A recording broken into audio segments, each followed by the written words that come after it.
the library of the Institute for Human Sciences, again on a nice late September day. This is, as most of you know, the last day in residence of our Europe's Futures Fellows. So it's somewhat of a sad day, but we will continue to meet in the coming weeks and months. There's a whole program that we have to be visiting and working together with each other. Today has turned out to be the busiest day of the residence part because we had the very successful workshop this morning on illiberal democracy. I had to run off to the board meeting of the Erste Foundation where our budget was being decided. I can report back that everything is okay and we have money for the next year. and so that bodes well for the future of the Europe's Futures Fellowship. So this is the last of the 4 colloquia presentations by our fellows this year. And we have 2 of the fellows presenting, Bernd, Marin, and Leszek, Jażdżewski. Bernd will go first. Bernd, and I must read because it's a bit of a complicated title, is the director of the European Bureau for Policy Consulting and Social Research. Here in Vienna, he's, of course, a Viennese himself, has a long-standing career, and you can sort of admire the various books that he has edited and written on issues of social welfare, social issues and benefits and pensions, and sort of closely linked to issues of demography, and we'll be looking at those subjects as we go through the year. Bernd will have a PowerPoint presentation. He won't go apparently through all those slides, so hold your breath, and he will talk. We have an hour for each of our 2 fellows, so Bernd, please take the floor. Okay. Thank you. Apologies that I talked to you from the sideline, but there was no other possibility to link us because the cables obviously are too long. So I will talk about Europe's fragile futures, and basically a glimpse at a few things. One is a few remarks on the European social model and whether or not there is no European social model in Europe, and also on the future of welfare and sustainable welfare across Europe. I will link it a bit to 2 crucial dimensions of the welfare state: labor markets and social security pension systems. I will, in this context, touch the issue of aging and the paradoxes of aging, what I call age inflation, and many other paradoxes, including the question whether the society is actually really aging or whether it's not rejuvenating. And I will give you some evidence that this is far from clear whether we are rejuvenating or aging. Collectively, individually, of course, it's clear that longevity is increasing at a very impressive pace. But the question is, how does this occur collectively? And then I will end with 2 aspects. One is, does immigration for countries like Austria, could this be a remedy to solve some of the social problems, including pension sustainability? And what the UN calls replacement migration. What does it do, and what does it mean, and what is the empirical evidence on it? And in order to leave you on a high note and with a positive spirit, I thought about a dimension which is not in my 2 recent books, but far back, but one of my favorite topics in earlier days, the utopia of a new working world of work, a utopia of a new working time regime. And this is an utopia which I think is within reach within the next 12 or 15 years, long before the crisis of, for instance, the baby boom pension shock will be over. We could have already been in a welfare system which would increase wealth, which would increase welfare, which would increase individual well-being considerably. And I will end on this positive note of this utopia. Now, very often, why do I start with Mahatma Gandhi? Very often you are invited to give lectures on the survival of the European welfare state. Is there still a European social model, and so on? And you see from the questions they address to you in Columbia or in Oxford or wherever, it's always supposed that there's already a European welfare state. It may wither away or not, but it's maybe on decay, on the decline or not. And there's a European model, but it is under threat. And I will start with the opposite assumption, quoting the long-time Deputy President and Commissioner of the European Union, Günther Verheugen, who said, il n'existe pas de modèle social européen. There is no European social model. And he has some authority to say so. And, you know, it's what Voltaire said about the Holy Roman Empire, that it's not, that it's neither holy nor Roman nor an empire. And I took up this quote from Voltaire to another one by Tony Giddens from the LSE, you know, one of the intellectual masterminds of the third way. And he said, apropos the European social model, it's not wholly European, it's not wholly social, and it's not a model. And so Mahatma Gandhi came to my mind when he was asked about, what do you think of Western civilization? And I love this quotation. He had a long pause and he thought carefully about it, and then he said, I think it would be a good idea. And this is what I think about the European social model as a civilizing force. It's a great idea, but not yet fully developed and mostly still to be done. No, it does not exist and is under threat. It would have to be developed, but it's not yet. And what came to my mind is another joke. You see, I have it with jokes. The joke, a bitter joke on the scarcity or wealth of commodities in the Moscow GUM shopping mall at the times of the Soviet Empire. And the joke runs like this. There is no food on the ground floor. There's no kitchenware on the first floor, and no clothes on the second. But if you're looking for no furniture, you will find it on the third floor.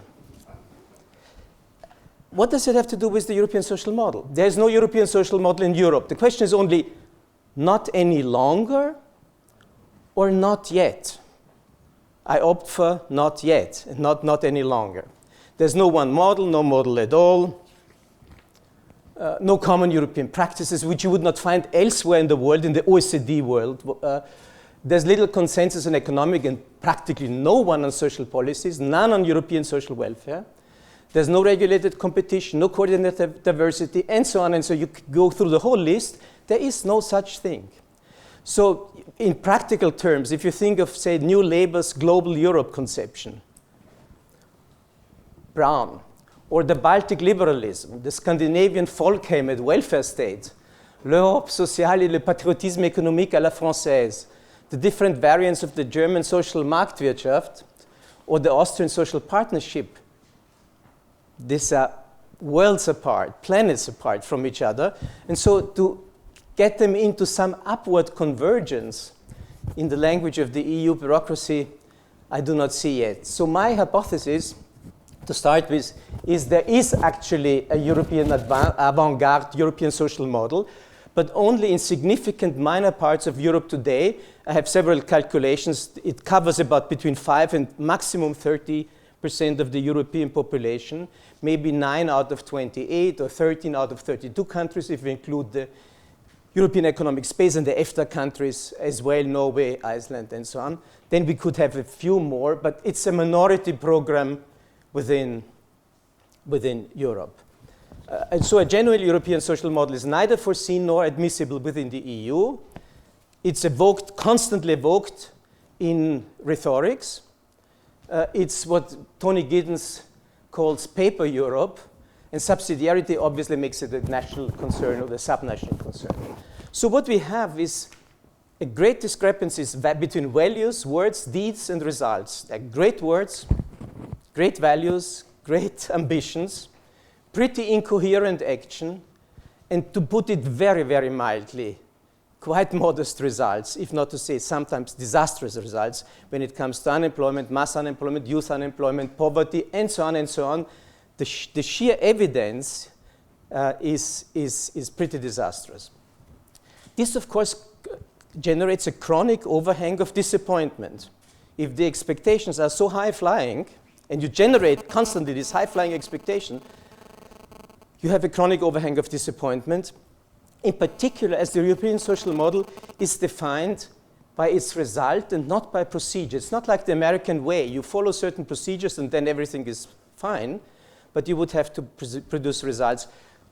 One of my favorite caricature, you know, in times of quick fixes, you know, somebody is ill, oh, vite, j'ai malaise, vite, une pilule. I need a quick fix, some pill, some medical treatment to save me.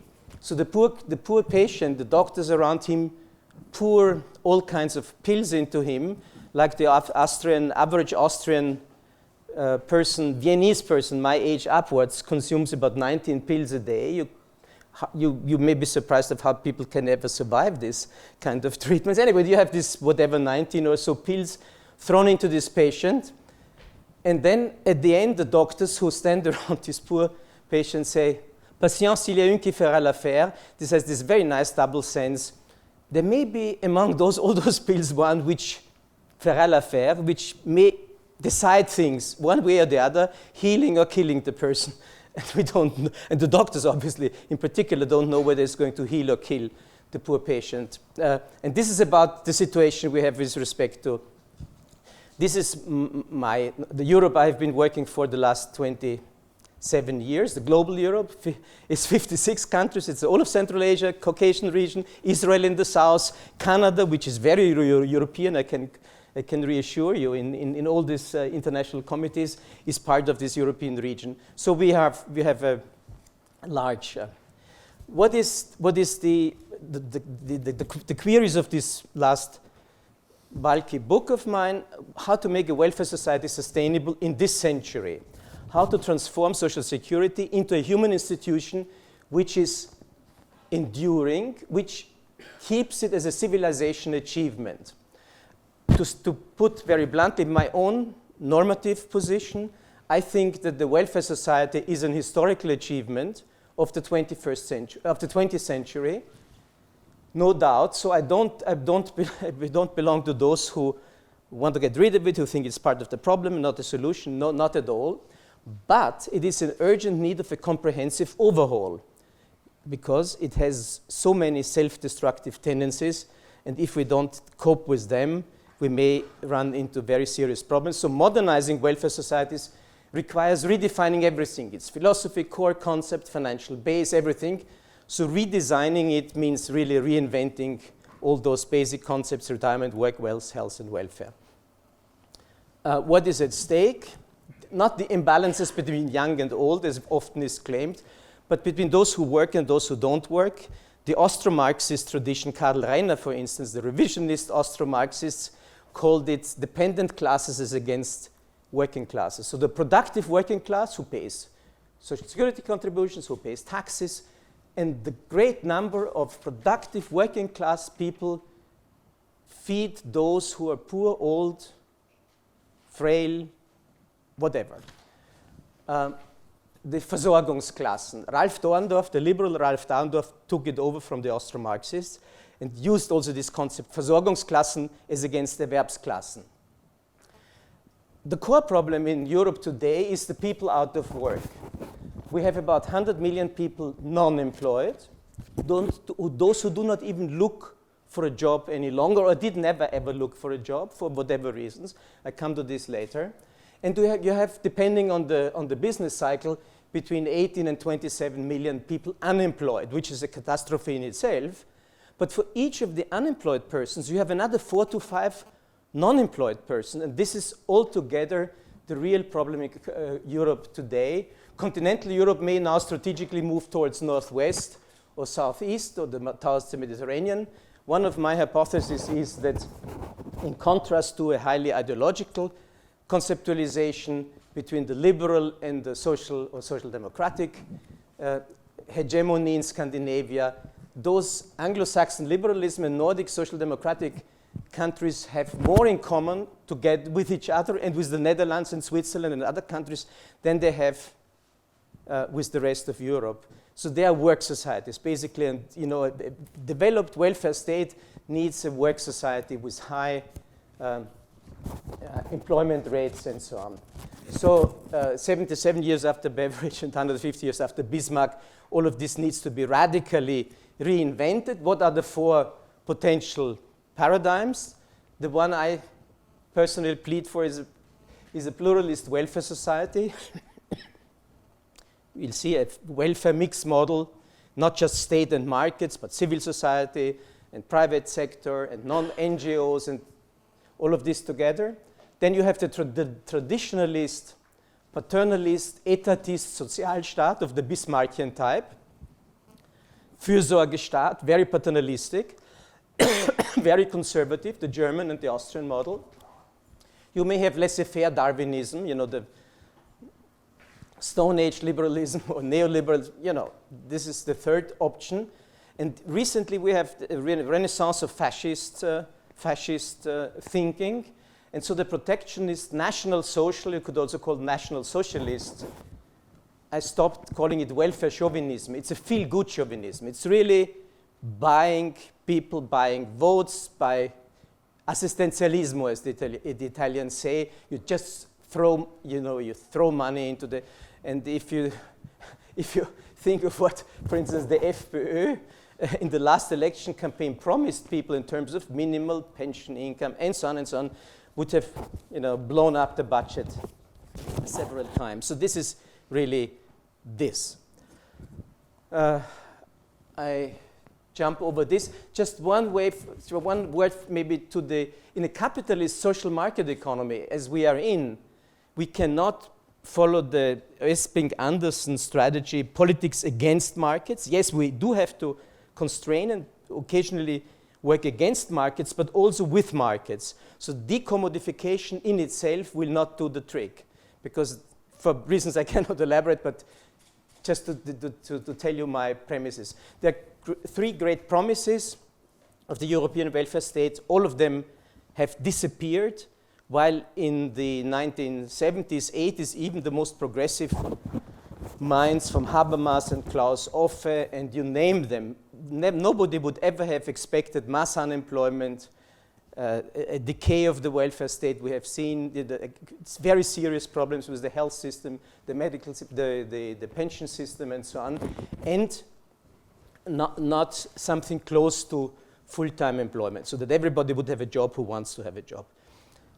Human rights and a human investment perspective, of course, is very important. Why do I criticize the traditional welfare paternalism of the Bismarckian type? I have a quote again from Tony Giddens, his recent Europe book. And sometimes a story tells more than 1,000 words. So a joke, of course, and the graph, of course, as well. A doctor doing his rounds in the hospital says to the nurse standing by the hospital bed, "Nurse, this patient is dead." And the patient says, "No, I'm not. Not yet." The nurse responds, "You be quiet, the doctor knows best." And this is basically, in a nutshell, what the philosophy behind the old conservative, traditionally German Fürsorgestaat was, Pfleglinge, and the way they have been as subservient to authorities, basically. This is the 5-sector welfare model. Unfortunately, I just show you that there is not just state and markets, also social security, intermediary between markets and the third sector, the world of associations, économie sociale, intermediaries between that and the primary communities.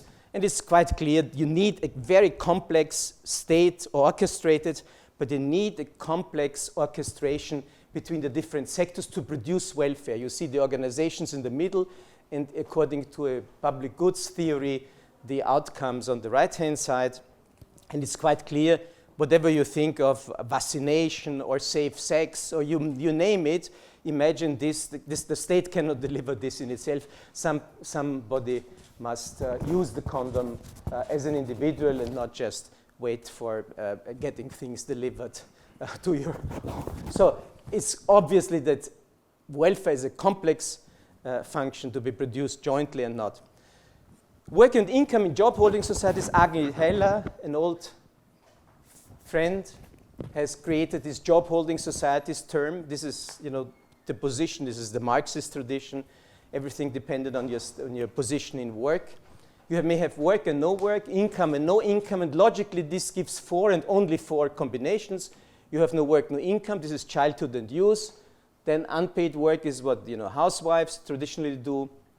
Up there, paid work, gainful employment is what everybody competes around, and paid non-work is what most people think is best. I'm not so sure. This is pensioner. You're a pensioner, and we have basically 2 imbalances in these late capitalist societies. One is in very traditional ones, conservative ones, in particular Germany, but also Austria. You have an overwhelming part of unpaid work over paid work. Household economy as against market economy. Billions of hours difference between these two. And you have another imbalance, which is too little paid work as against paid non-work. And you will see when we add up the paid non-work, it's not just the 25 years of pension. And the middle-class woman in Vienna has not less than 32 years of pensionable age. This is quite something. And so, obviously these 2 things may create problems. Most of your lifetime beyond the age of 40. 40 is you're still in for the first half of your lifetime, but you see most people, most of the remaining lifetime spend their time idle or out of work. This is in particular interesting as Europe is called the old continent. The people, when you ask people, they feel young, quote unquote, till the age of almost 42. The median age is 40.9, which means that the great majority of Europeans feels young, and they are not even half their lifetime at the age of 40, 42, except that they have a further life expectancy. Women, for instance, in Austria, at the age of 42, has another 40 years of a residual life expectancy, which my grandma, who was born in the late 19th century, had when she was born. So this is a classical case of rebirth. People are kind of reborn at the age of 42 for another 46 years compared to our grandparents' time. So you see life years paid and paid non-work. You see people work relatively little. This is the average time spent in retirement, between 15 and 28 years. This is how Austrians, the retirement age dropped over the last couple of decades. This is how the pension, at the same time, life expectancy was going up while the retirement age went down. And so basically, men have doubled their pensionable age from 11 to 22, and women far over. France is even better. France is by now by women 28 years. So this is quite impressive. Here you see how people, in this case, the Austrian case, but we have done it for other countries as well, how many years people spend out of work. Before they enter, 23 years. After they have left work, another 25 years on average. But in between, while they are in working age, they are between 13 and 18 years out of work in addition, while they are in working age, for maternity leave, for unemployment. Austrians, for instance, are on average 1.9 years unemployed. This is very low because an average Greek or Spanish person is 10 to 12 years unemployed and not 1.9 years. So, but Austrians, you see, the favorite out of work is invalidity pensions, 10.8 years. Men, 12.6 years. So we are all invalids, basically, in this richest and most healthy country of the world. And you see, all of this adds up to pretty disastrous figures. This is kind of 2 timelines, life timelines, the 70s, the period of social democratic hegemony, and the 2010s of conservative hegemony, including the Social Democrats, till very recently. And you see basically people entered the jobs about, I forgot that I have a laser pointer. So I don't have it, okay. Thanks. So you see, 4 years later, we get out of paid work 4 years earlier. We're living 6.5 years longer. The retirement period increased from 15 to plus 25 years. Instead of 43 years of paying taxes and social security contributions and being 34 years independency, you are now 35 years on the labor market and 48 plus years dependent. But while you're on the labor market, you are maybe also unemployed, you may be ill, you may be on maternity leave, and then we have another 5 years where you do not contribute but just receive benefits. So actually, right now we have 30 years of, where is this? Doesn't work. Yeah, 30 years of working years and 53 years of dependency. So this would be the counterfactuals, the golden path prolonged has not been the case. Now, the next thing is longevity, aging, rejuvenation. Of course, longevity does not imply old. And I gave examples of China, Turkey, Israel, of examples of very long living societies, which are still very young. So this may be combined. Longevity also does not imply aging. A good example is China in this period, but also Vienna. The city of Vienna today is much, in all measures, including the most conventional and misleading ones, like the median age, is younger than it was 25 years ago. Why? Because we have immigrants. Where do we have immigrants from? Styria and Burgenland and Albania and Bosnia-Herzegovina and so on. And this, of course, younger immigrants make for a younger population. I do not elaborate on that. You see, the concept, very important, is that we do not make the error of only using chronological age, but other measures of age as well. Conventionally, you say the share of the elderly, how many people above the age of 65, and you will soon see that this is very, very misleading. Instead of a fixed time-space neutral definition, I prefer a relativity theory of age and aging. The pioneers of this are the Luxembourg Institute in Yaza and of the Vienna Demographic Institute, especially Sergei Sherbov and Warren Sanderson, an economist in New York. They have done very path-breaking measures, new measures of age and aging, and the intuition behind is very banal.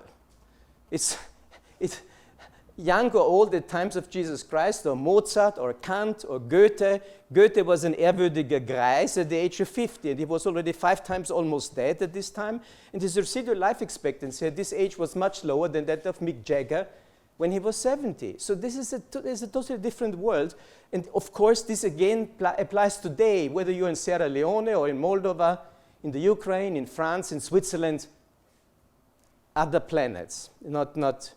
So it's very banal. Women, of course, are always younger than men of the same age, and this may be from 5 to 15 years to a bit less above the age of 80, but ladies are always younger by definition, and because they have a much higher further life expectancy.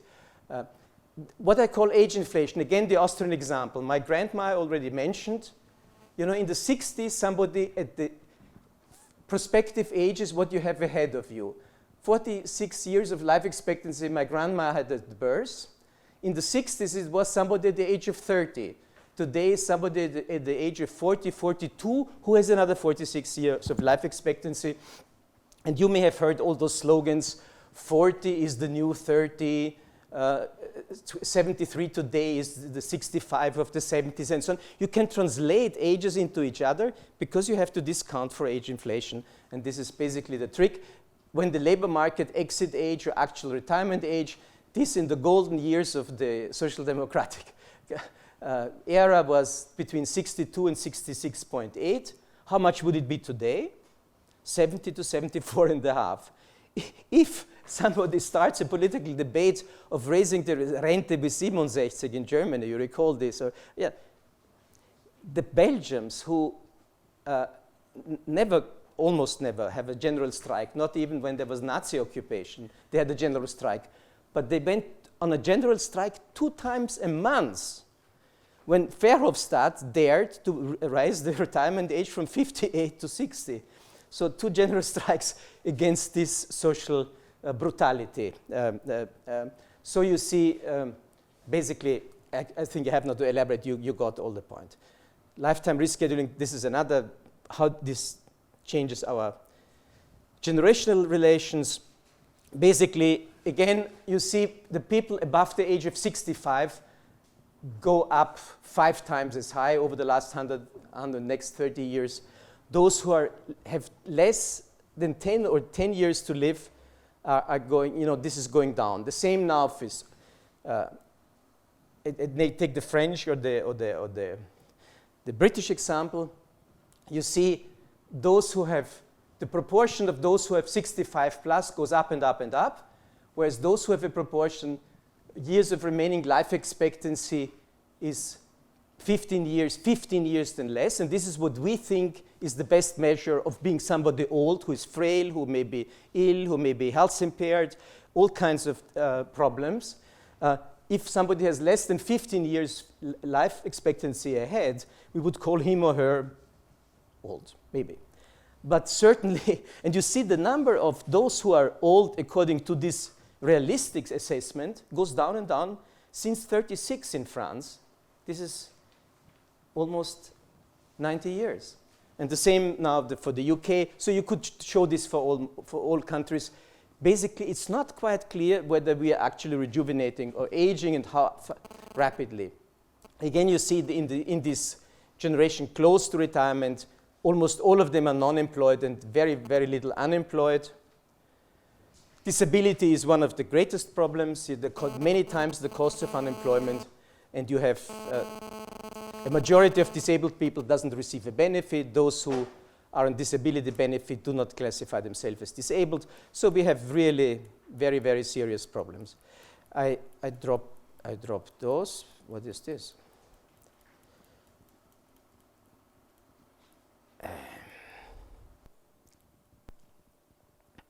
I go to my last point. Now, two more. Why do we currently age only 2 years within 3 years' time, or 3 years within 4 years' time? You see what happens. This is the number of days we gain each year while living. And you see the Turkish people have 140 days, 131, 140 days. Slovenians 120, 110, 120 days. Austrians between 80 and 109 days. So while we are living, we gain life expectancy. It's as if from Christmas to Easter, we don't age each year. Or we go tonight to bed, or whatever we do during the night. When we wake up in the morning, we have not aged. 7 hours each day, we are not aging, which basically means that the chronological age, which is in your passport, when 4 or 5 years pass, from the end of your life, and believe me, in my age, it's the only relevant thing for you, what you have ahead and not what you have behind you, is you lose only 3 years while you're living 5 years. And that, of course, is unique in human history. The last tens of thousands of years, this has not happened. So this is what, when it adds up, so now you see in the beginning of this decade, men who came in pensionable age were in the early 80s and women in the mid 80s. By 2050, men will be in the end 80s and women in the early 90s. We will have so many tens of thousands of centenarians, especially women who will be 100 plus, so that all the legislation has to be changed and the president cannot come and shake your hands and congratulate you and give you a medal because they cannot print so many medals. So there is, and those young girls born today, like the generation of your kids, 1 in 3 gets 100 plus. So this is another world. Good. Of course, this is very different across Europe. So Europe is, I do not go into all those measures, how you can measure the probability that you don't reach your next birthday. Is it 1% or 2% not to come to your next gathering of your boyfriends at school and so on. I drop all of this. Basically, this is how the Swedish work with this, and they have decided, and I think this is the best. Maybe I show you this is how the Danish work with it. You see, even those born today 1919. They know already how long they will have to work, till 2100, which means 77 years and 4 months. So the Danish are very strict. All the further life expectancy gains go into work, because they think a quarter of a century or 22 years or 23 years of retirement is enough, and enough is enough, and people will not get any, they may get higher income, but not more time to spend in leisure time. The Swedish are much more, the Germans are of course very rigid, and they have pension with 67 or now in future with 70, but it's very rigid and mechanical.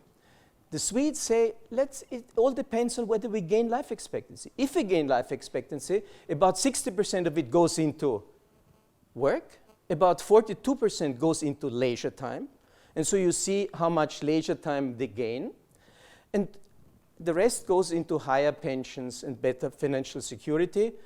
And this is basically, you see, I took the example of somebody born in 1973, age of 46. He would have worked in Austria till 2038 at the age of 65. In Germany, 2040, age of 67. In Sweden, 68 and 3 months, 2041. And in Denmark, 2043, which shows that the longevity is digested and coped with in different ways in different European, all of them are welfare states in a way, but very different philosophies. The only ones who do nothing are the Austrians. You live ever longer, but with ever more uncertain pensions, because this in itself costs les yeux de la tête. Imagine what it means, how many billions of euro it costs that we spend each year in 109 or 101 or whatever days, in addition to already 27 or 32 or whatever years. Two final things. Can migration be a remedy for aging? I think this is a very important. I show you just the conceptualization. I'm proud that we have developed the whole complexity into one single chart, visualization. The gray area is if the population declines. The color area is if the population increases. The blue line is natural population development, which is death minus birth minus death. Very clear. And the red line is emigration minus immigration, or immigration minus emigration. For instance, in Austria, 100,000 people leaving the country each year, but another 121,000 enter the country each year. So you have a net immigration rate of 25,100. Now, if you look at this, and if you understand this chart, you understand everything. This is just 6 small multiples, but we have done it for all the 56 countries of the UN European region. Here you show, this is Austria, and what you see, some countries are losing population, like Bulgaria. People are running away in great numbers, and this has a detrimental effect, a dramatic effect on the labor market. It's very good for caretakers, because many of them are good caretakers in Austria, for instance. So they are all over Europe, but not in Bulgaria, and you see the population is shrinking. People may run away, but still the population is still growing because they have a high birth rate and a high natural population rate. This is Azerbaijan. Then you have the rich countries, Belgium or Canada, where people just come, because whenever you have the red line above the blue line, it means you have a positive migration saldo. Positive migration means you're an immigration country. Austria is an interesting case because Austria, when it was poor, it was very poor in the interwar period. People went to Czechoslovakia and to Romania and to everywhere. After the war, they went to Switzerland and to Germany and to Sweden and to the US, everywhere, because they were, they had not enough jobs at home. Now it's the opposite. As Austria has become rich in the 60s, now people the other way around, from Romania, from Slovakia, from Hungary, flow into Austria. So it's a relatively iron law. I would argue it has to do with rich creation of wealth and riches. And there's only one country where you see the blue line and the red line for decades now. For decades and decades is absolutely identical. Belarus. Why? Because it's a prison. You cannot neither enter nor leave the country. You are stuck. Once you're there, you're stuck, and that's you see this. And if you the extreme right, for instance, whenever they come in election campaigns, they promise zero immigration. But what was the highest immigration before the year 2015? During the first black-blue coalition in 2003, because people do what they. And they cannot, in a free society, you cannot actually easily prevent people from coming, despite the illusion produced that you could do that. And I do not elaborate, but this is a topic in itself. So you can go through all those countries. You see, I love these small multiples because it shows you like an X-ray with a medical doctor. You can, for each of those countries, you have immediately, if you understand the country, the story behind this one chart, which in a nutshell combines all of this. Now, I dropped this. You see Austria has become a relatively high share of foreign population, like some countries like Canada or New Zealand is pretty high. A liberal regime, it's not the classical Gastarbeiter any longer. But of course, what plays a major role is repeated waves of refugees between 1956, Hungary, and you see Czechoslovakia, 68, Poland 80, Bosnia to Chechnya, and so on. So you have every other decade or less, we have waves of refugees coming too. The age profile of immigrants makes it that immigrants, of course, rejuvenate the society in addition to the other facts I already mentioned. They have mainly positive effects, immigration, of course. The UN called replacement migration the amount of migratory movements necessary to contain the aging process. The aging process comes because we have low fertility and low mortality. And if the two come together, low fertility and low mortality together, you age very rapidly. And this is what happens in countries like Italy, like Germany, like Austria, and so on. Now, replacement migration. The former Minister of Education, Heinz Fassmann of the Conservative Party, has made this calculation, which says the opposite of what his boss, Chancellor Kurz, says all the time. We have to protect the social system from immigration. And he has calculated what is the necessary immigration number, the stable number of inhabitants. If we do not want to lose this population, we would need 21,600, which is almost identical of what we actually had over the last half a century. 21,500 we had, and 100 more we would have to do. This is what is needed not to lose population. But this will not nourish the people because we need to produce some wealth, and this needs a stable labor market, and only having a stable working age population would mean we need 44,000 net in, which basically is doubling the net immigration rate. And as all the other EU countries are in the same competition in the war for talents, quote unquote, they will have to import people, third country nationals. This will not come, they will mainly not come from the EU, they will come from other countries. Would we need to solve the pension problems, which would be the old age dependency ratio, we would need now 118, and from next year on 225,000 net immigration each year, which basically shows this would really lead to popular unrest if we multiply the immigration rate by 10 plus over the next decade. Of course, this would not work, but already more than doubling it, which will be absolutely inevitable, will not do the trick. So this is where we are, and I do not, obviously, replacement migration doesn't do the trick. I dropped this. I would very much like to discuss with you my suggestions. I think I have a number of very nice suggestions of how to constructively deal with the EU problems of the distribution of refugees, but I cannot go into this now. I just want to end with a positive note on my utopia. The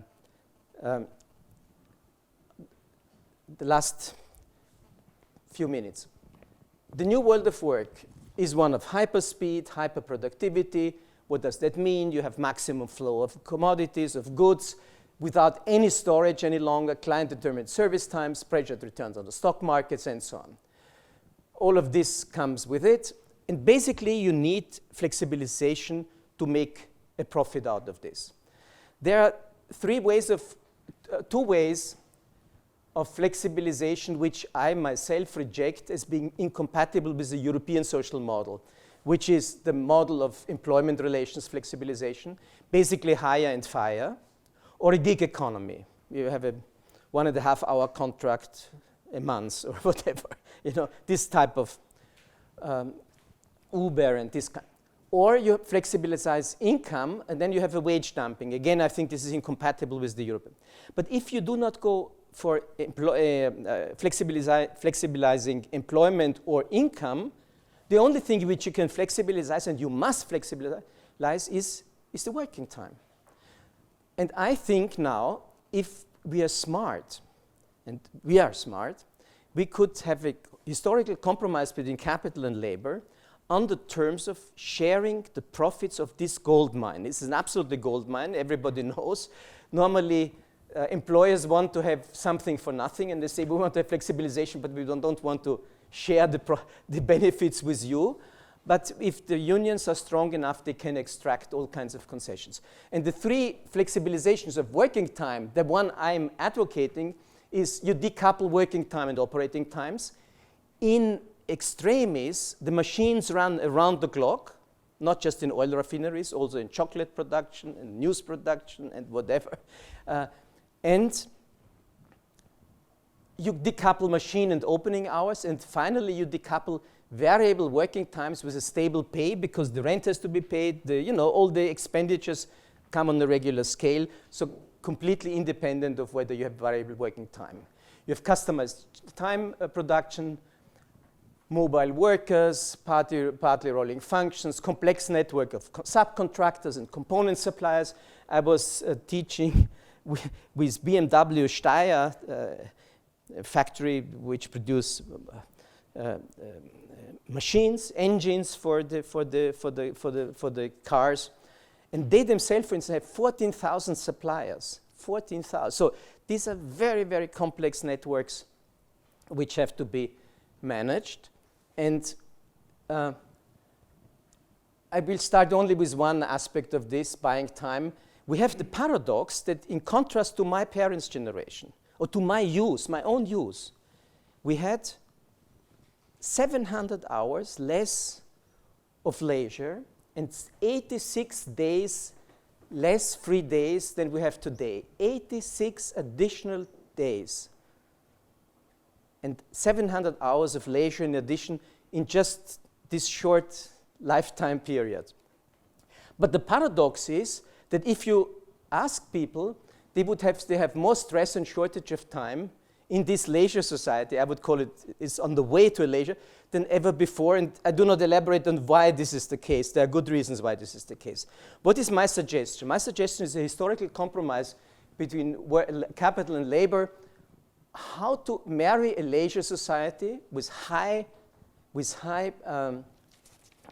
welfare and well-being with a round-the-clock service economy, because we have to produce riches and we have to produce wealth to be distributed. Otherwise, things will end up, I don't know, as in Venezuela. So more time off and more repose periods, but at the same time, the idle running time or the operational downtowns must be less. You have more leisure and free times, but longer operating times. You have less individual work days, also Arbeitstage, but you have many more collectively provided office hours. So the Werktage are basically up to 365 a year. In the old days, when I was young, factories used to close off during holidays, 3 weeks, 6 weeks, 8 weeks, depending on. This is absurd. And with every reduction of working time, they reduced the operating hours. And this, of course, was crazy. Now they have it completely decoupled. And this is the way to go. You have higher degrees of capital utilization, and at the same time, what would be the utopia for the next decade? A 4-day work week. But at the same time, services are provided 24 hours each day, 7 days around the clock. But it's like with the pharmacy, you need only 3% of pharmacists to keep all the pharmacies open in a rolling order. You do not have to keep all of them open at the same time during the weekends, during Christmas, during 28, 32, 36-hour week, 1,500 annual working hours, 183 free days. This already is existing. Capitalism has it already. In BMW Regensburg, no blue-collar worker works more than 182 days, which is that most of the year, in former days, one would have maybe called this socialism or however, 182 days work and 183 plus days of leisure. And this, how does this work? Then you have regular 3 years, sabbatical periods between 3 and 12 months. But the regular working life, of course, must be still about 45 years. And why would this utopia work? Because what we had in empirical evidence over the last decades is exactly into this direction. You see less and less full-time work, but more part-time and more overtime people work. You see again, full-time goes down, ever more overtime and ever more part-time. When we look what kind of part-time is increasing, you see it's just the opposite of what one should wish for. The part-time of precarious jobs has more than tripled. The part-time below 20, below half a job, increased a lot. And the interesting part-time, which is what we call Vollzeitnahe Teilzeit, close to full-time, a 32-hour week, a 28-hour week, with two parents are working and this may be more than enough to work 32 hours, this is actually shrinking. So we have an empirical development which should be corrected.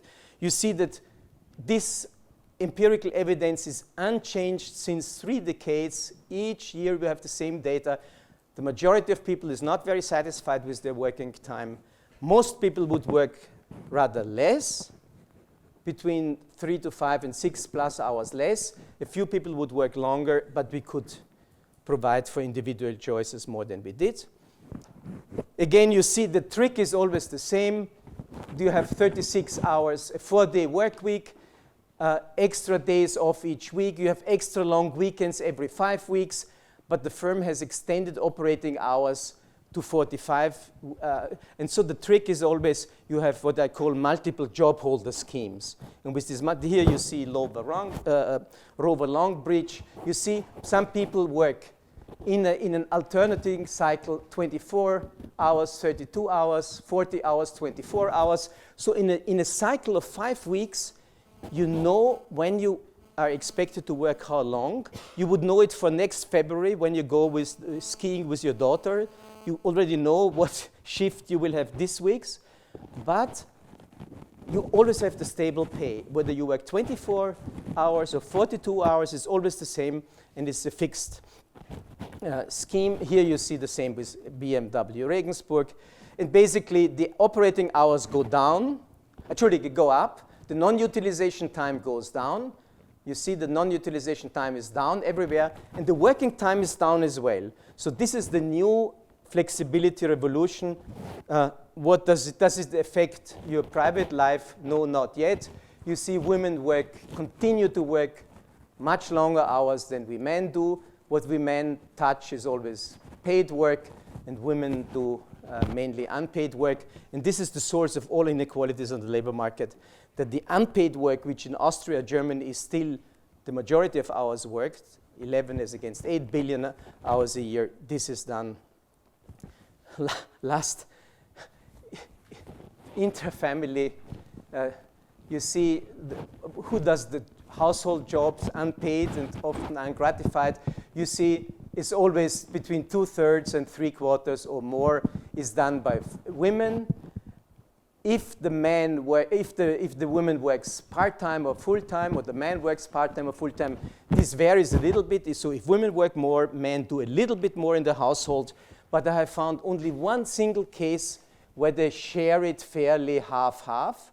And this is in Great Britain, when the man is unemployed and the woman is full-time employed. Then he fairly enough leaves her half of the household to do when she comes after 8 or 9 hours tired back home. She has the chance to do the second half of this. So fair share, you see, is a very rare is a very rare thing. Future-oriented working time models, I already mentioned decoupling, multiple job holder schemes, innovative shift systems. We would have to have a stepwise transition to a 4-day work week. We could start with alternating 4 or 5-day work weeks, annualizing all working hours, temps choisi model. I'm an absolute fan of temps choisi, of optional choices for working time, individual working times, optional working times, semi-autonomous working teams, creating non-monetary incentives, but at the same time, worker profit-sharing models, and so on. So I do not have to elaborate in detail all my telework, desk sharing, family time off, you name it. This is it, and I'm sorry that it took me a few minutes, no, not even, a few minutes longer than it should have done. Okay, thank you. Thank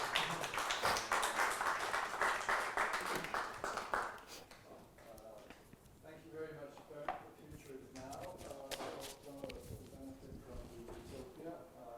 We have about 10 minutes, and our gold medalist, Holly, is the first. Where's the microphone for Holly? Okay. And please keep it short because we want to give Leszek a chance. It's okay to speak. Yeah, the question is just about what happens with these flexible work times and, you know, the variable work schedule and the temps choisi or whatever, with things like social solidarity. Like, how much do you need to have the same time off? Like things like Sundays or summer holidays or winter holidays in order for there to be any kind of social solidarity, and how does one account for that? Yeah, it is important to spend times together. You know, for instance, holidays. Each of us has other holidays. If you're Jewish, Shana Tova, there's New Year now. If you're a Muslim, Friday is the. If you're Christian, Sunday is the holiday. If you're an anarchist, it's Wednesday. So why should anarchists be treated worse than others? You know, so everybody should be free to choose his or her holiday. I fully respect holidays for whatever.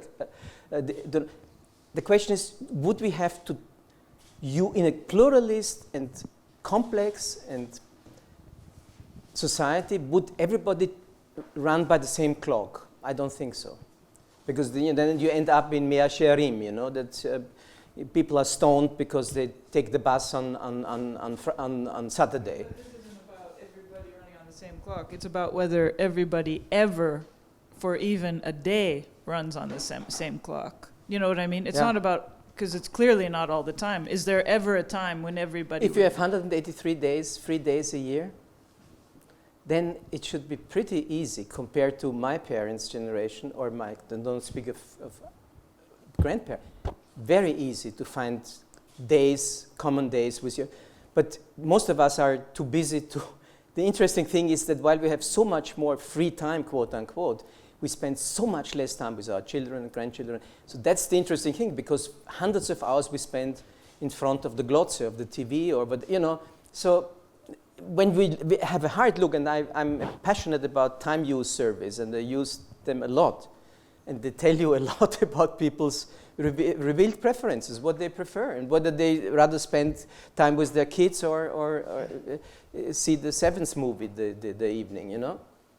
So I think this is not, given the wealth of time, free time we have nowadays, and we will have even more so in the, this is not really the bottleneck. There are other, and we know, for instance, if you have semi-autonomous work groups in a shopping mall, the employees need between 7 and 15 minutes a week to coordinate that some of them has, Thursday evening always his chess club or his ice hockey team, or she must or he must leave at 4 o'clock because, the kid is to be picked up. I'm very much in favor, for instance, of gliding times, of Vertrauensgleitzeit. People, in the best of all circumstances, which is my favorite model, people don't have any registration, despite the labor law still requires that you keep a log. But I never ever in all my life looked into my employees' time logs. You either trust them or you treat them like delinquents who have to be controlled. And if you control them, they will start to behave like people who have to escape a control. And, well, you know, so, but, you know, ever more companies move towards this other, you know. So it's basically putting Lenin on his feet, you know, not trust is good and control is better. It's just the other way around. Control is good, is fine, but trust is so much better. It's so much more effective. So. Who wants? Peter, did you want? Yeah. I would have one question. That what do you think this whole logic that you introduced will be overwritten by high-scale automatization, and especially especially in the automotive sector, but even in other sectors. So there are these funny websites when you can check that what is the chance that your job will be taken away by an algorithm, by a robot, and even for political analysts it's about 70% according to some websites, which is of course a joke, but with artificial intelligence, with increasing automatization of the work, this whole story can a bit change, and we can find ourselves in a world where, again, not necessarily by willingness, but there will be lots of free times. I'm on record for, you know, marrying these two things: the capitalist, if you wish, liberal logic of highest possible efficiency to extract this gold mine and to generate benefits to their maximum to be distributed. And if it allows, and it does allow, to work instantly 32 hours instead of 38, or in the midterm, like Keynes, you know, 15 or 20 hours a week, and, you know, have leisure of a more productive form, why not? You know, because we can, if we create riches, we can distribute them in three possible ways: money, time, or social rights of the sort: if you're ill, how long will your salary be continued by the social insurance? 100%, 60%, like when I was living in Italy, I was surprised as a learned Austrian, you never think that you do not get 100% Entgeltfortzahlung if you're ill. But this is the case in Italy. You get 60%. And if mom and dad have a flu at the same time, they have only hardly over half the salary this month. You know, so which of the three and in what combination? That's very interesting. And then people, as you see, I've tried to marry liberal and socialist ideas. I'm very much in favor of having people give a choice. Like in Denmark. In Denmark, they decided they want to have a 6-week of vacation. And basically, workers are smart enough to understand that they pay it themselves. You know, they have not reduced their salaries, but basically, they have exempted, you know, they had no salary increases for 1 or 2 years. But the revealed preference was so clear that people wish to have a 6-week of vacation as against a little bit more in their Lohntüte. Fine. And it's none of the business of the employers to say, no, you 4 weeks is enough. We don't grant, because workers pay it themselves anyway. You know, it's always, you know, whatever, if the employer contribution is always your wage, not withheld, if you wish so. You know, so in the end, as a taxpayer, you always pay it yourself. So you should be able to determine yourself in which mix you wish to have your welfare benefits being given back to you. So. Okay, Bernd, thank you very much. That was really an exciting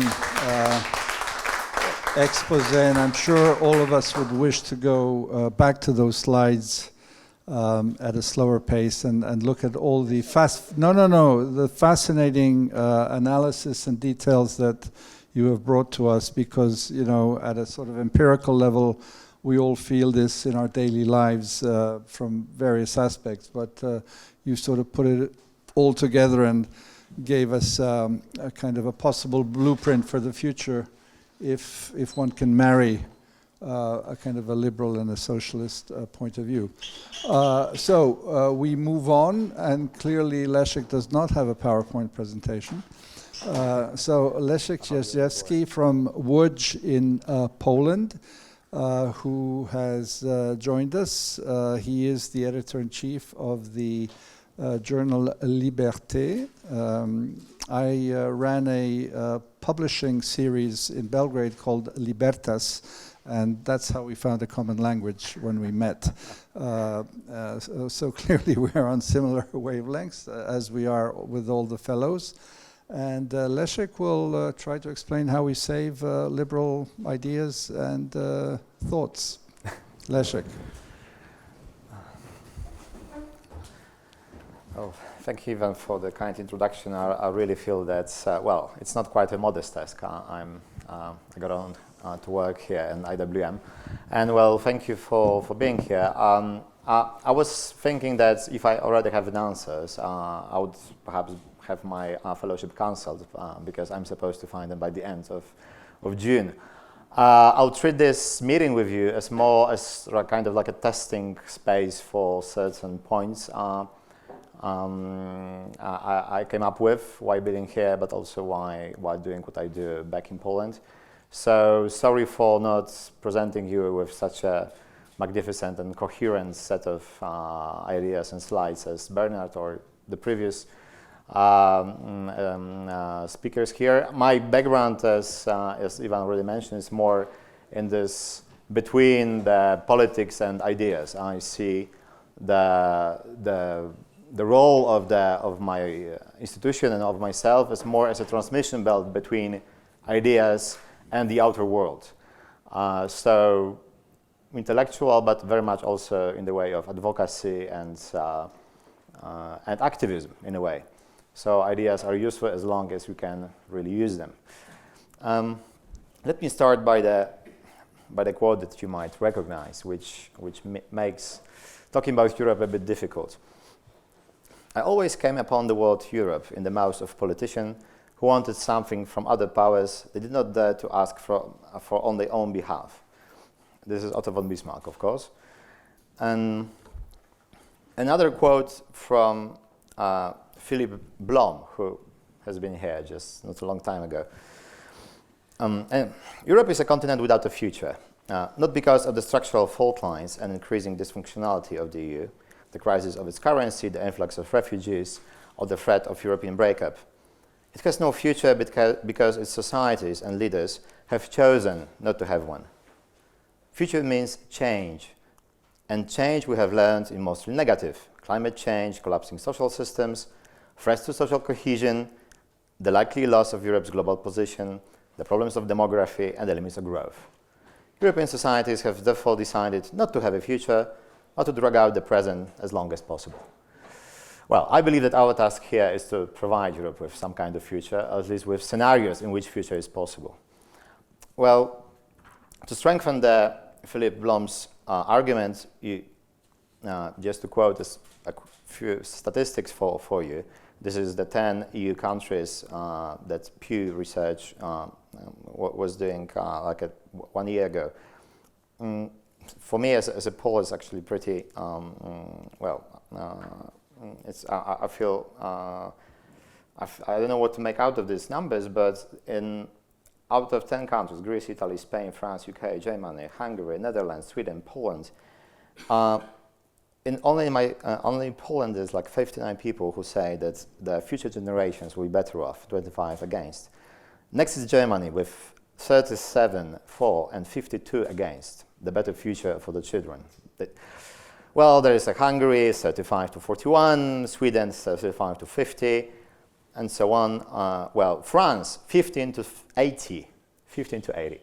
Well, not very much, I mean, and it's 2019, right? So maybe it's a Gilets jaunes protest, but you see that among most of these countries are from so-called the old Europe, but the pessimism is prevailing. Also is, I would say, the feeling of nostalgia. So the better future has already been here. So when you ask average Greek whether his or her situation about 20 years ago, is it better or worse? Well, 87 obviously Greeks answers it was this is worse. With Italy is 72, with Spain is 62, France 56, 20 says that 20 years was that our situation today is better than 20 years ago. With UK is 53 to 28.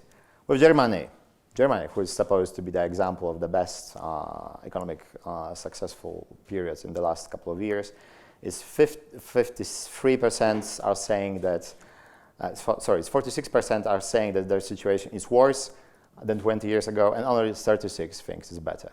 So actually, who's better off in Europe?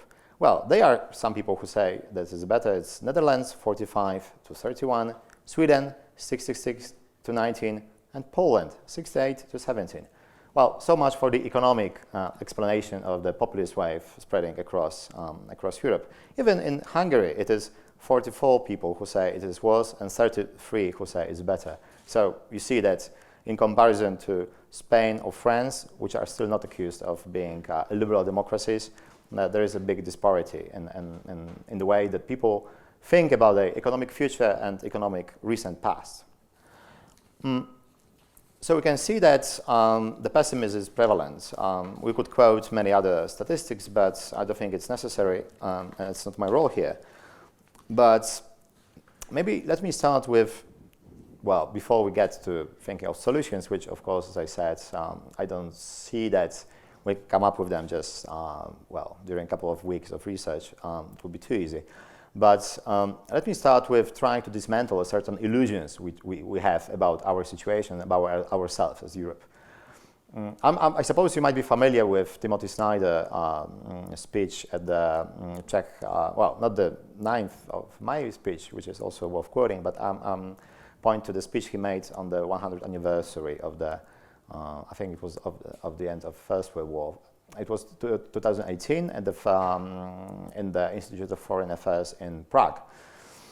And I remember he was saying very similar words about, in Poland at the same time. And his main argument is that the very founding ideas on which the European project has been created, so no more war, right? So this is the nation states of Europe has learned through the Second World War and before the First World War that, well, this is just a thing we don't want to do. He says that this is a lie. This is a lie we're telling ourselves.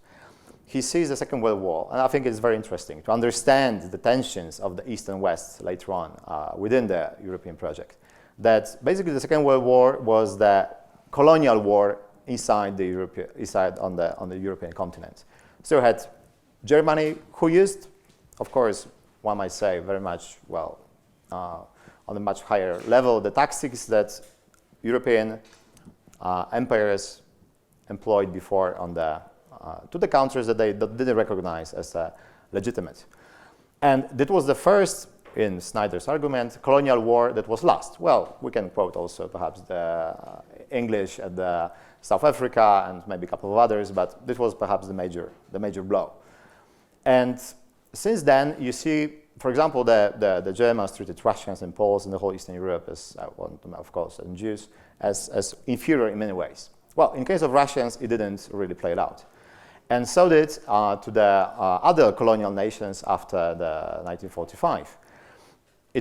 In a way, the Snyder's argument it is that the maritime powers, to use these geopolitical terms, of the Western Europe, who won in the First World War and who actually won in the Second World War, the Allies, were forced, Great Britain, France, but also to some extent Netherlands, but also Belgium, Portugal, it took them the longest, to accept the fact that they cannot control their colonies any longer.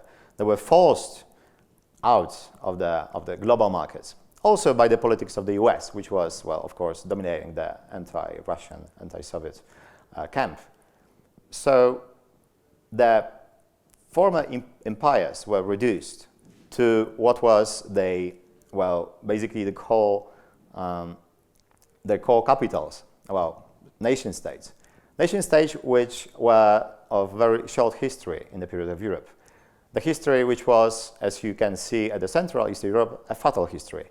If you think about the nation states that were built out of the Ottoman, but mostly Habsburg Hungarian Empire or Russian Empire, they were very short-lived. They took them like 20 years. Most of them went undemocratic on the way, and they collapsed because of the expansion of the German nation states, and then Russian Empire. The Snyder's argument that I think it's interesting to think about, and I'm not making all this historical kind of trajectory just for the sake of the argument. I think this is very relevant today. That EU was in a way a salvation for the nation states to escape from what would be perhaps also the necessary conflict and collapse, like it happened in the previous Second World War. But his argument is actually that it was that in a way European integration is the offshoot of decolonization throughout the world. I think this is a very important term. If you think about the history of where I'm come from, the Central Eastern Europe, this is very much of struggle of the nation against prevailing empire powers. This is how it came, how they were created in 1918, the nation states. This is how they were fighting for during the, well, of course, German and then the Russian occupation. And so for the Europe, for the in terms of this framework set up by Snyder, the European project was very much a positive project for moving on from the colonial past to the post-colonial future for the Western states, whereas the Eastern Europe and Central Eastern Europe was trying to escape from the colonial domination, recreating the nation states after 1989. And for them, the European Union was, in a way, well, the end of the history, but they didn't see it as a way of dismantling or weakening the nation state. It was a destiny for the nation state to join. They didn't see it as approaching the, well, post-colonial past. Of course, there were, so what happens after, well, not 1989 really, but maybe 1993, or in reality after 2004, and 7 and 18, it is combination of the, well, vast peripheries of the empires with the very core of these empires. Very, I would say, inadequate in many aspects. Just to give you a couple of, well, today's examples, there are, I don't want to give you too much statistics, but well, I cannot quote authorities only to support my case, but for example, if you think about certain, well, social issues, I think that we come to understand it in pretty natural ways. You see an amazing division just in the middle of Europe. So with the exception of Czech Republic, okay, just to come back to this Pew research I told you. So for example, you had this recently with the accepting of the refugees. Well, in Hungary, 54 is against, 32 is supporting refugees. In Poland, surprisingly, 36 who oppose and 49 who are in favor. I think a lot of my fellow compatriots maybe felt obliged to answer for accepting refugees, but honestly, it doesn't seem like they were, at least not 2015. While in basically all the other countries, Italy, even those who were the mostly struck by the refugee crisis, right? I mean, Hungary was struck by the refugee crisis, Poland wasn't. But if you look at Greece and Italy, even there you have majorities, like 69 in Italy, 4, 27 against. It was Greece, 69 for, 27 against, and Italy, 56 for, 32 against. Even they have Lega del Nord and so on. But what is most striking, it is, well, and still, for example, Greeks and Spanish and Italians think that the immigration is a problem, but they are happy to challenge it in a way. But I wanted to get to the I wanted to get some other statistics, right? So it should be not surprising in these terms that you see that, for example, across the whole Europe, the less Muslims you have, the more hostile you are against them. So if you look on the Western Europe, 74 Spanish are happy to accept Muslims as members of their family, 66 French, 53 Brits, 54 Austrians, 43 Italians, but only 21% of Hungarians and 33 Polish.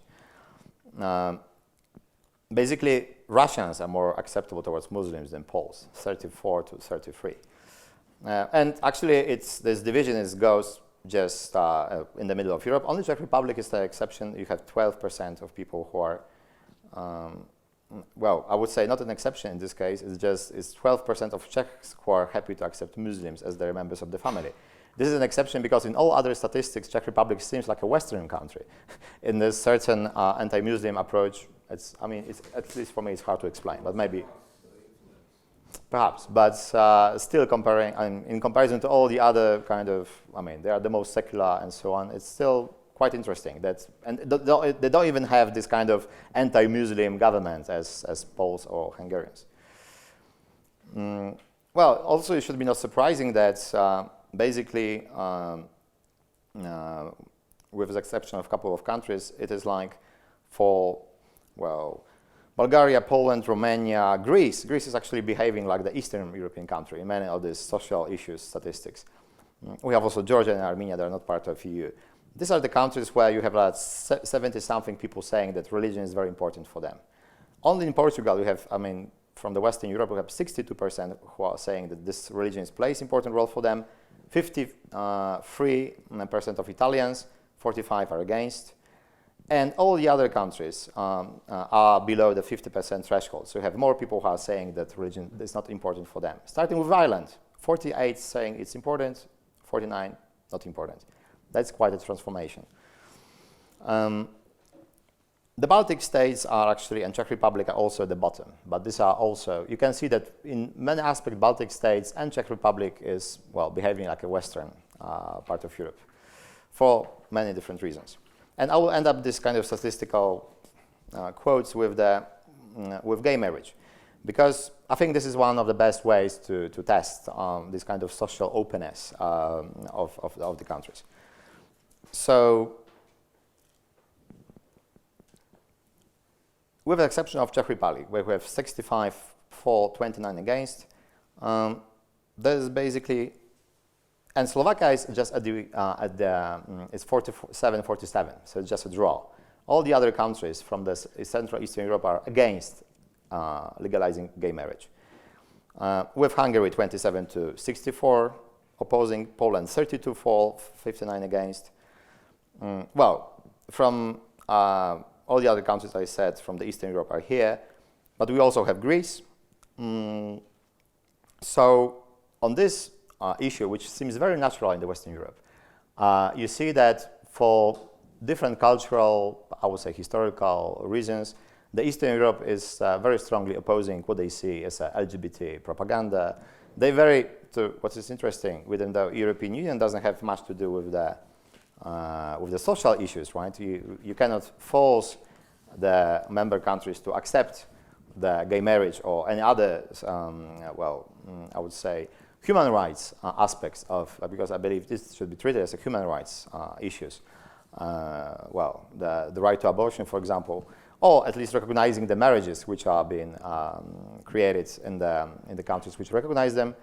The European Union has nothing to do with it. It's not really, trying to push these things through, but still, by many people of the Eastern Europe, it's perceived because of this very strong prevalence of the national countries who are for gay marriage, that European Union means LGBT rights and, social liberal, trying to liberalization in social issues imposed on them.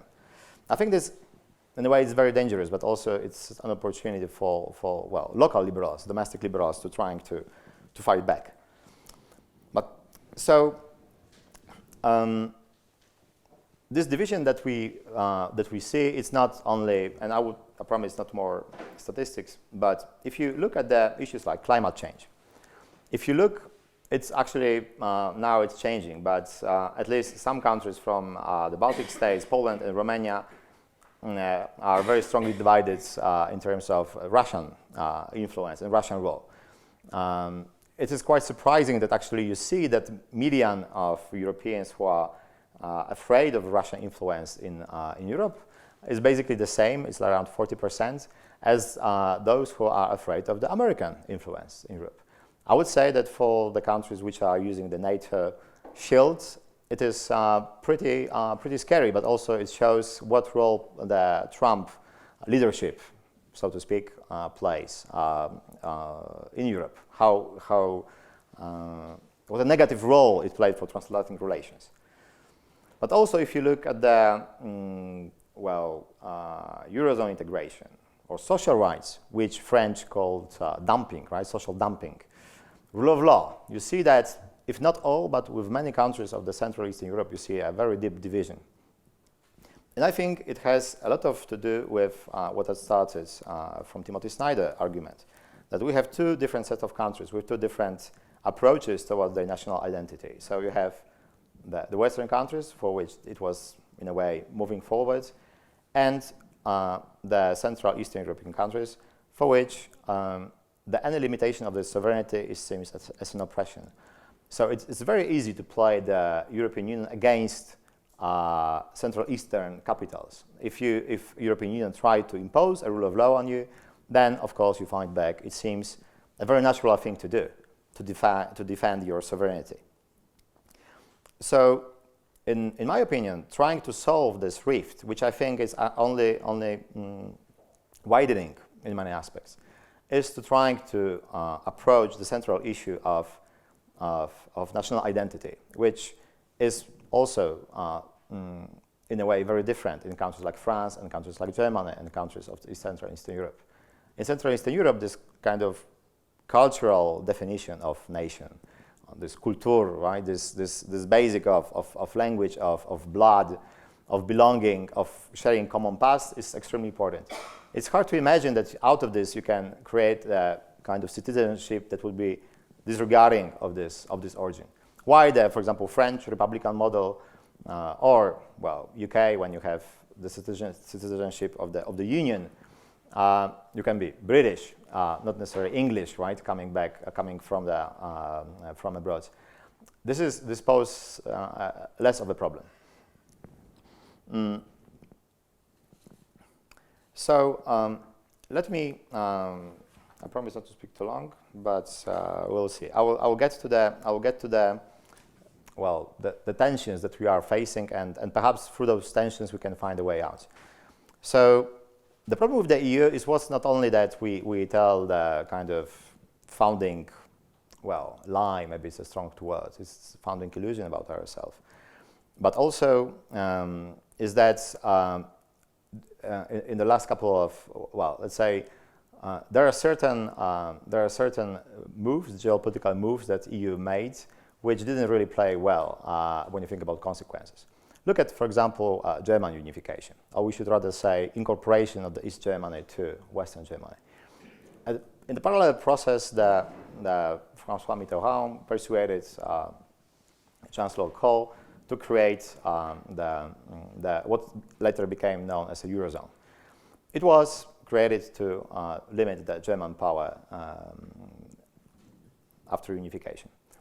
What happened what was getting obvious 20 years later, that actually it's only magnified the German power, because it changed the balance of the, formerly equal relations between states. Of course, in practice, they were not that equal, into the lender-debtor relationships.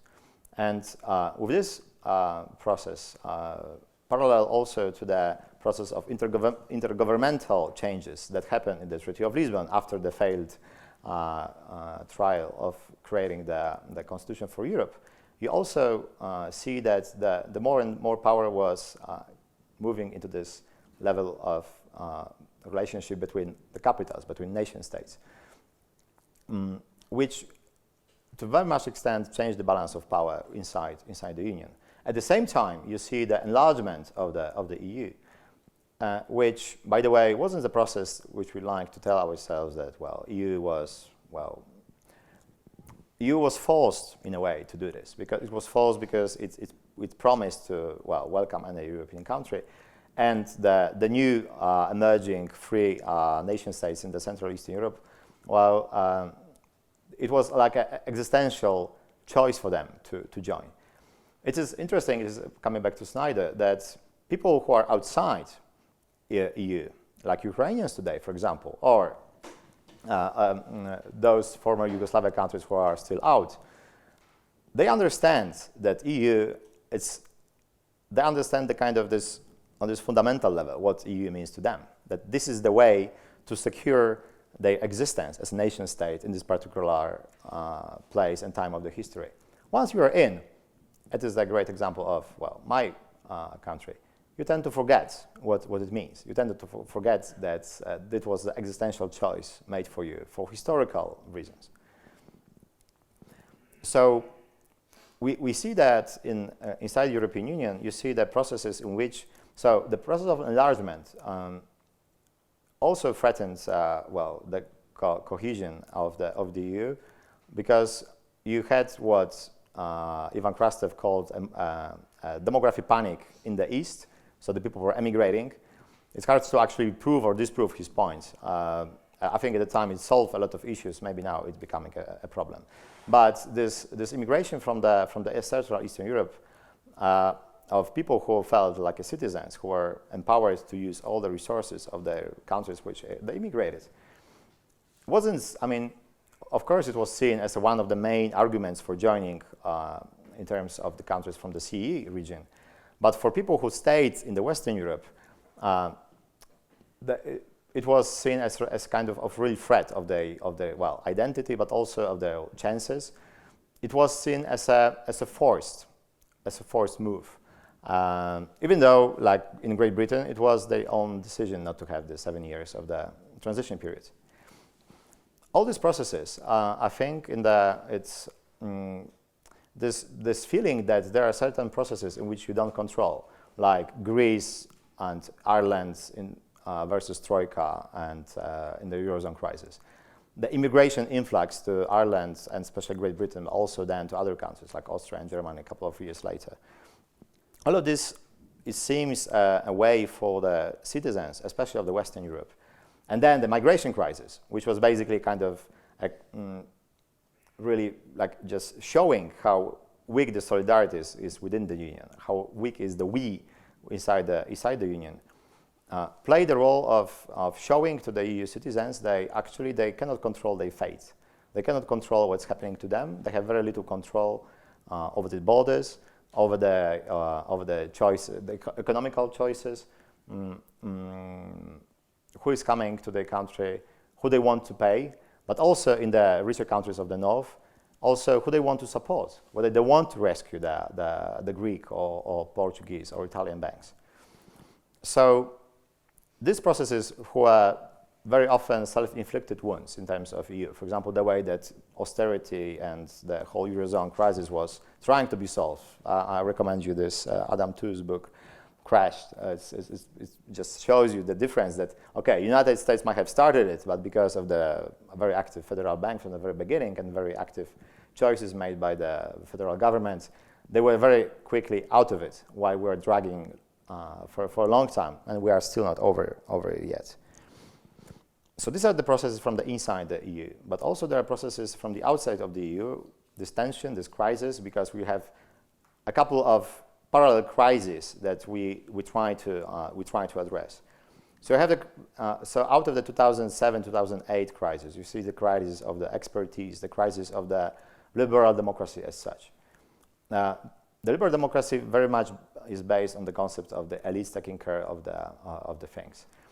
It is like another myth that we're telling ourselves that it is the will of the people, I mean direct will of the people.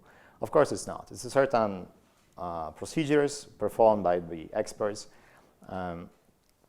But after 2007, 2008, it seems that these elites are not longer to be trusted because they take off themselves, they have the golden parachute, while the rest of the general public has to pay. And of course, this argument was very much resonating everywhere, but its consequences were strongly felt at the peripheries of the liberal democratic world. So Turkey, Russia, Russia first, we may say, then Hungary, then Poland. And you see it's you see that also in those countries who are seen as the beacons of the liberal democracy, such as US or UK. This prevalent distrust for experts, for knowledge, for the elites is as strong that it got Trump elected and Brexit voted in. So within this framework, we trying to rescue the European project. And the problem is that the European project wasn't really created to have this democratic, how to say, legitimacy, right? It was, at the time, it didn't need one. And I think that if you had well, I don't know what you have, but if in the 50s you would have the poll amongst the 6 founding members of the Committee of Iron and Steel, I'm not sure that you would have a majority supporting the creation of it. At the time, you didn't have to care that much. I mean, the problem is that the EU at the moment is like facing the reality in which any other source than democratic legitimization doesn't really work. So it's also the problem of liberalism. The liberal procedures like rule of law, it seems to be under attack because it doesn't seem to be drawing from the democratic legitimacy. Of course, it's not really true because you have constitution. Constitutions are usually voted by the majority, the vast majority of the population. But it seems that inside the EU, there is a lack of what we might say this kind of metapolitical legitimization, what is keeping the US, for example, together, US Constitution, this kind of procedural set that is accepted widely by the majority of population, even though the Trump or before Obama might have a very strong disapproval ratings amongst their opponents, still most of the Americans approve their own constitution. This is what we lost. We lost this procedural framework. And this is one of the problems of European project. It is that to the very large extent, we seem to mix two things at the same time. So this procedural way of deciding which ways are acceptable, which are not, and we are mixing also the outcomes that we want to get out of the procedures. This is, and thank you, Nicola, for dropping me a name of Nadia Urbinati. She wrote in Democracy Disfigured that this unpolitical road that they walk, it was in terms of European leaders, it leads to devaluation of democracy and its disfiguration. So it is when you define the outcome you want to achieve, and this is the way of depriving democracy of this will of the people aspect, which is essential from the public point of view. So the question is whether we can accept that we could create the framework in which we would not know the outcomes. So, for example, that would be the European Union, which wouldn't say we have the European Union open to immigration or close to immigration. It would be European Union in which we would decide in the framework of this European Union what the policy would be. The Peter Mayer wrote in 2007 that we can't organize opposition within the EU. So we are almost forced to organize opposition to the EU and become intrinsically Eurosceptic.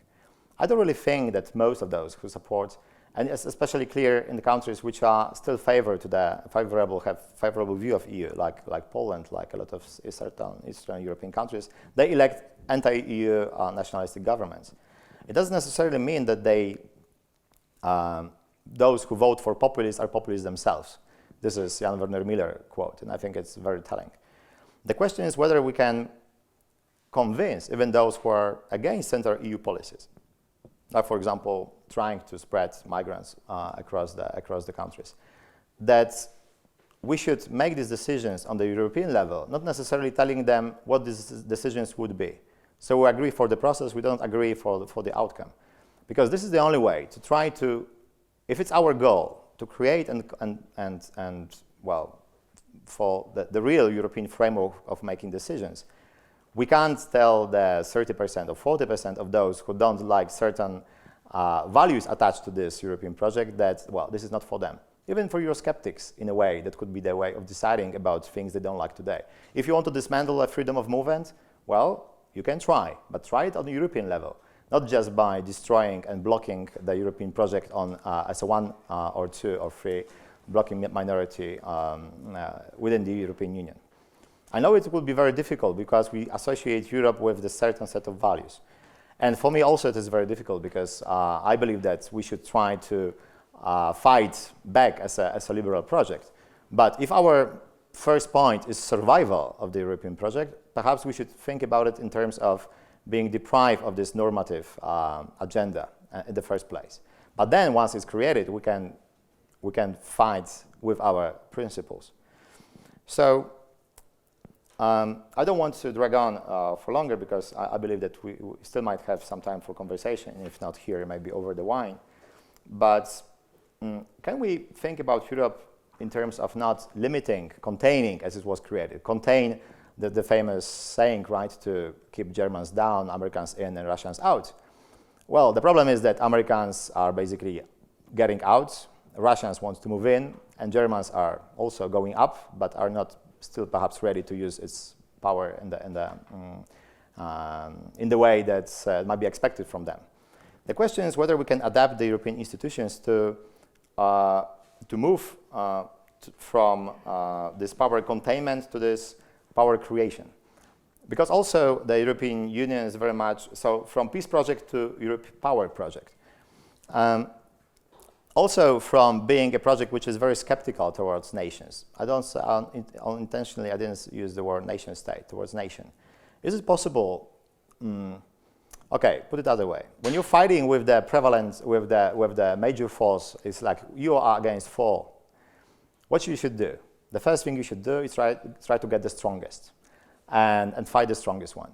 I strongly believe that actually today the force of populists is the fact that they are very much in the spirit of the nations. They say they represent the nation against the oppressive Brussels project. The question is whether it is possible to revive the spirit of 1848 and have the national spirit, not national state, because nation states is basically the antique of the 19th century or 20th century. It's not useful anymore. But the problem is that people still identify with it. And we can't come back to the good old times of creating a European, let's say, national project, because that would require people to be illiterate, the oppression, the propaganda, well, the things that were happening here, creating the modern nations. So the question is whether we can use the nations some way. So maybe not talk about of people of Europe, because it doesn't really exist in the political sense. We have the Europe of states, we have the Europe of procedures, maybe also Europe of clerks, right? The bureaucracy. But people don't really recognize it that way. Can we think about peoples of Europe? So that you think that the only way that in which I'm European is not being European in some abstract way. I'm European for being, and might be hard to accept by most cosmopolitan elites, but I am by being Croat, by being Polish, by being German, by being Austrian. This is the way to be European, through your national identity. And I think for many of those nations, the fulfilling their, let's say, destiny as a nation will be inside the European project. So think about the UK. I think that UK is very unlikely to, well, if it quits, to join EU in a foreseeable future. But what about Wales or Northern Ireland in the first place, or Scotland, or England? So if the union breaks, I think that will be very likely that those countries, these nations, would be willing to join the EU.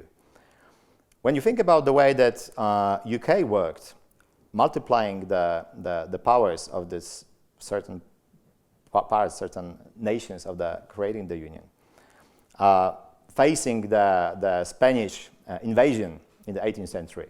Of course, it wasn't a peaceful project, right? uniting Scots and English. But this union offered something more. I mean, being a Scotsman, you could be at the same time governing in India, for example. This is a prospect that most of the nation states, with exception perhaps of the biggest one, Europe, doesn't really offer to their citizens. So there is a possibility for a nation to join the union that offers much more than the, well, separate parts of it together. But at the same time, you shouldn't be trying to set aside the Europe rhetorics against national rhetorics, trying to show that we have a certain sets of procedures that you have to employ to be a good European. I think that transformation must come from the within, but it's not impossible. I mean, it's not impossible. It just requires to understanding that there are issues that are worth more than, I mean, the nation is too precious to be left to nationalists, right? Like, the war is too important to be left to generals. And I think we can try to use the different forces in the same way. So, for example, we don't have to leave the social justice just to socialists, and the nature to Greens, or gospel and Christianity to the churches, or for that matter, optimism and self-assurance for Americans. So, on this upside note, I would like to finish, and I'll be very happy to hear your critique and your insights. Thank you.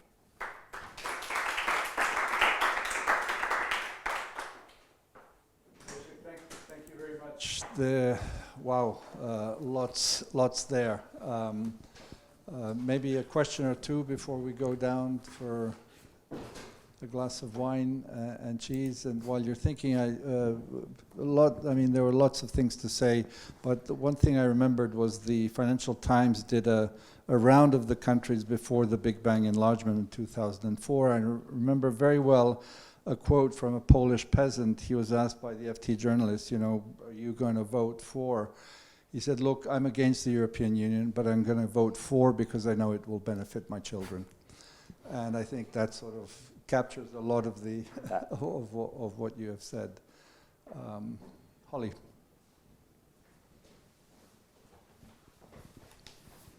Thanks so much for this. My question is related to, because one of the problems you laid out at the beginning was the problem of Europeans, or in particular maybe Central Eastern Europeans, being nervous about sovereignty. How would that be? How would sovereignty leave the formula under the circumstances of a Europe of nations, as it were? I mean, how would one get that problem to psychologically go away in the key that you proposed? Mm-hmm. I think in terms that what Europe lacks this kind of, or at least it wasn't doing the symbolic part, this kind of cultural building in very well. It seems like being either imposing from the up, or it was simply a way of negotiating between the countries some cultural exchange. For example, when there was created the common market for advertising and TV, and was supposed to, well, promote the European different languages and different TV productions. What Europeans end up with was Dallas and all this kind of, you know, shitty US TV. So what I think is possible in these terms is rather to think that, is it possible to somehow move to the nations for the approval of the next steps? What I'm thinking is, for example, I know it might sound well, pretty impossible, but I believe that what's important is to change this equilibrium in which you go to Brussels to find a zero-sum game, which is of course not true, and come back winning a skin in the game. What we should try to think is to offer politicians on national level, not necessarily even governments, maybe even MPs, who are in largely ignored parliaments, national parliaments, which, as we know, it's the vote of the national parliaments, a real expression of the will of the people. There is no other way of expressing the will of the nations than perhaps how it speaks through the parliaments. So I'm thinking about something that if you allow nations through their parliaments to participate in something that will be seen as an event, as a historical event, like gathering, like Treaty of Versailles, right? You get, in this case, you get 5,000 people who are all the members of all the European parliaments in one place, not Brussels, not Strasbourg, of course, Rome or Athens, right? In a symbolic place, and you get them to debates and get them to express whatever they think is relevant for European project, and representatives can agree on how Europe with national legitimization could work. So we don't pretend that we have European Parliament which is not connected to the national identity, because it's not false, and because it's false. And on the other hand, calling Parliament something that doesn't decide on the sovereignty, doesn't decide on the war and taxation, I think it's really a joke from the democracy. I wouldn't say it's perhaps on the records, right? Oh, we are on the records. So anyway, so I believe that through this process of showing that the Europe is a win game for our nation, that we go there to achieve something, and this is huge. We want there to participate. This is like, I don't know, I would compare it to like Pope becoming, like a Pole becoming a Pope, right? It was a huge celebration. So for those nations who are at least not against the European project, and most are not, the most populations are not, that would be a huge step forward, giving the legitimate, because people are not against Europe, they are thinking they are not really democratic, and I couldn't blame them. So this is my kind of practical solution, creating the event which would seem as something you cannot simply refuse, you cannot walk out. And without the UK, it would be pretty easy, because it was a country that would never allow any further integration. So getting legitimization from the nations. And of course, now it seems very unlikely that Mr. Orban or Mr. Kaczynski would go there and support it. We have to remember that within those parliaments, you have very different groups and very different political parties. But I don't think that this is completely unlikely at some point in the future. Of course, there will be a question how it relates to the EU project. I think we should think about embracing change in this way, maybe not doing this in opposition to the EU. Perhaps EU institutions should be included somehow. But the legitimization and the power and the emotional and symbolic power would come from the nations, would come from the national flags.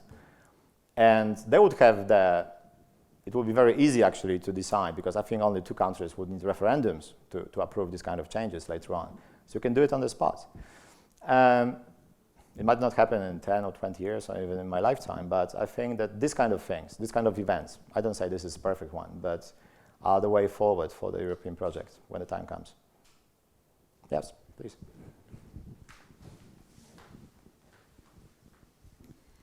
Thank you. I would like to ask you probably if you could elaborate more on the topic of nationalism and the way then it differs from the project that you suggest, because if we return to like classical definition of nationalism as some assumed congruity between body politics and the territory, and then a kind of nation becomes a proper subject, you say that states are obsolete. We can operate with nations as proper political subjects. Then how it kind of is different from nationalism? I mean, because it assumes that you say that it's a kind of, it would be an alternative to the nationalist movement, thinking in terms of nations. Right. Without, or probably I misunderstood, and you could clarify these relations between nations, nation state, and what is then body politics and political subjects. Yeah, so the kind of the whole thing is how to get from where we are to, I mean, from being separate to being like together, right? And the problem is that you can't go ignoring the facts of existing nation states and nations. What I suppose is that once you try to fight like EU against nation states, against nations, especially at the time where democratic legitimization is necessary, because it was easier to dismantle certain powers of the nation states when this legitimization from democratic vote was important, but not to the extent I think it's important today. Today you need this legitimization. So we cannot think about future of the European project with nation states having as much power as they have today. Simply, you wouldn't be able to solve anything. I mean, you'll be stable as today, but when you think about any threat from the, well, Russia, the South, US withdrawing, well, trying to get the grip on the climate change, all of these issues, the social justice project, right? It wouldn't work with the union where nation states possess a veto and so on. But as I said, in terms of of course, it was the earlier times. It wasn't the really grown-up nationalism, so to speak, either in US or in UK when it was created. But I believe that it is possible that you can separate the nation doesn't necessarily need to have been only the nation states. That it is possible that nations could consciously decide, especially those nations who are and it's very prevalent in the Eastern Europe, those nations who are very skeptical towards their own kind of administration, but they're very open towards the European administration. So you can use distrust against the political elites for your favor. You can think, well, okay, the corruption, you cannot solve the problem of corruption in Czech Republic or Romania. But if you have Brussels politics, perhaps it could be solvable. But how to convince people that by giving up certain powers, they are not losing their sovereignty? And this is how I thought that it is possible to try to involve nations directly, trying to get around the representative, at least governments, who don't really have, because this is the biggest obstacle to European integration, are the political elites who don't seem to be winning out of it. Because of course the citizens would win. So the question is whether we can deprive a certain sovereignty of the nation states and give this sovereignty back to the citizen. Because this is what populists are promising, to give you back the power, give back control.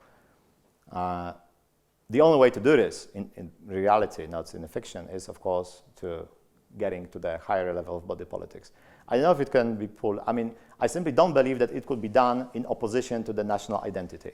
So I'm thinking, I don't say that this whole Congress thing could work, or if it's not just a fiction, but I think we should find a way of trying to transform the national identity of particular countries so that it sees its realization in the European project, not necessarily in the nation-state project in opposition to all the other nation-states.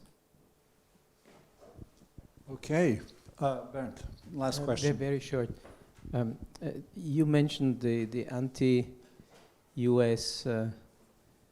sentiment widespread, as strong as the one against the Russian Federation and Putin, and you seem to have interpreted as a reaction to the election of Trump presidency. I saw many data that anti-Americanism was strong and widespread across Europe long before, even with pleasant presidents and widely accepted political figures in the US.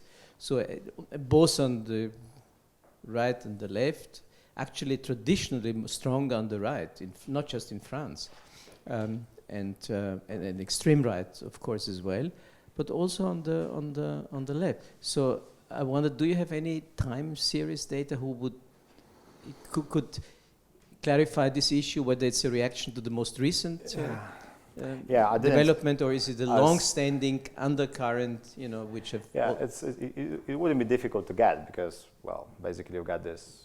I don't have it here, right? Because it wasn't my concern really. But for what I remember that at the times of Obama, actually, you had this at least approval ratings of Obama really high, and relatively, I think what happened since then was that you had always traditional far right and far left skeptical towards US power, especially after the George W. Bush administration. Then you had going up in terms of Obama. But after Obama, it seems that right and left are, especially left is still skeptical towards the US, but the center is lost to the US. It didn't happen before. Like, for example, in Germany, I think that the US was still pretty high. I mean, at least above the 50% threshold. And the problem I see with US is today that this is a really dividing issue in the Central Eastern Europe. So in Europe. So Eastern Europe believes that it is only US who can defend us. And obviously it is not something that is very concerning for the Western Europe. I think but I'll be happy to get to some, real data to to show you the fluctuations of the support. Okay, so let's wrap this up. Just a brief thought for the end. I think this is a very healthy moment for Europe, because the whole post-war period was basically one in which everything was on a sort of autopilot, to simplify things. Everything was going well. Average salaries were rising. The outlook for the children of the parents were very good, until we hit the rocks of the financial crisis, and the understanding finally that America was not going to be there for, you know, any eventuality to put out fires or to save us from nuclear war or whatever. So I think it's a growing up moment, you know, to not to overquote Kant, it's the exit from self-inflicted immaturity. And now Europe really has to stand up and think about how it's going to organize itself. And I think you did a great job at offering some of the conundrums that it faces, but also then in terms of, you know, realizing that it has to fend for itself with the rising China, Middle East, etc. So, Leszek, thank you very much, and let's go down and have a drink.